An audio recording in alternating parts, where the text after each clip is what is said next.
Assalamualaikum warahmatullahi wabarakatuh. Saya Dezil Pejani dengan NPM 18141058. Saya akan memperkenalkan tokoh inspirasi saya dengan berwirausaha, yaitu Michelle Bambang Hartono, salah satu orang terkaya di Indonesia.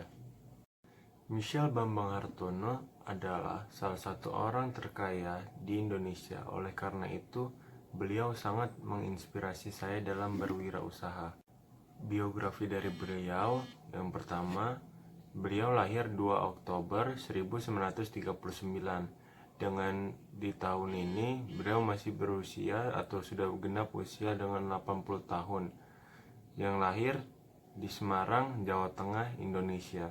Nama lain dari beliau adalah Oing Sing Siang. Nah, dia berwarga negara di Indonesia.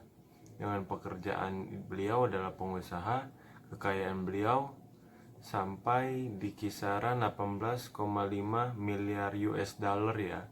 Nah, itu sangat besar untuk seorang pengusaha. Nah, dia memiliki etnis yaitu Indonesia dan Tionghoa. Karir dari beliau yaitu Michelle Hartono pada lahir 2 Oktober 1939 di kota Kudus, Jawa Tengah.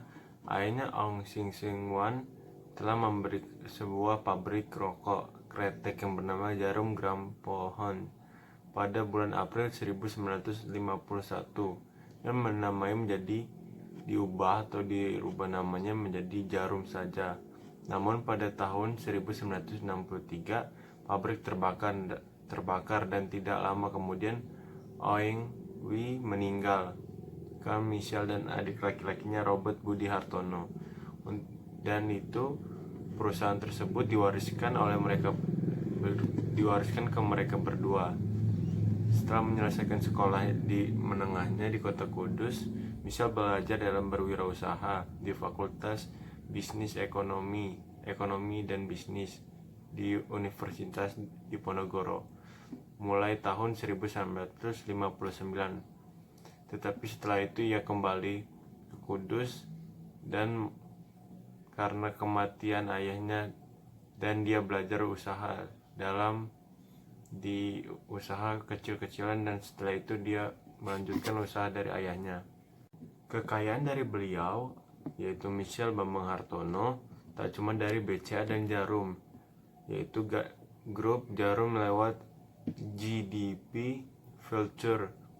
Kini juga berekspansi dalam modal Ventura yang banyak berinvestasi pada sejumlah perusahaan startup yang sudah besar.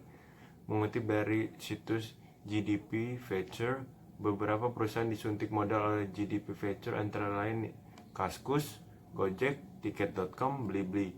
Perusahaan swasta dinilai berdasarkan perusahaan serupa yang diperdagangkan secara publik. Aset perusahaan dihitung berdasarkan harga saham dan nilai tukar pada 19 November 2019. Karena banyak aset, dia menambah tingkat dari kekayaan Budi Hartono ini. Selain itu, beliau sangat menginspirasi saya karena dia pandai dalam bermain kartu atau bridge. Bambang Hartono salah satu orang terkaya di Indonesia yang memiliki grup Jarum mendapatkan bonus 150 juta dalam lantaran berhasil menyabet medali perunggu di cabang olahraga bridge gelaran Asian Games 2018. Nah, hebatnya atau menginspirasinya dia adalah uangnya tidak diambil sepeser pun, dan dia akan kembalikan ke Kasana Bridge untuk pembinaan orang-orang bermain kartu di wadahnya tersebut agar memiliki wadah yang layak dan mendapatkan gelar juara untuk Indonesia kembali. Sekian presentasi dari saya atas video tentang kewirausahaan yang menginspirasi saya, yaitu tokohnya Budi Hartono atau Michelle Budi Hartono. Sekian dari saya, see you next time.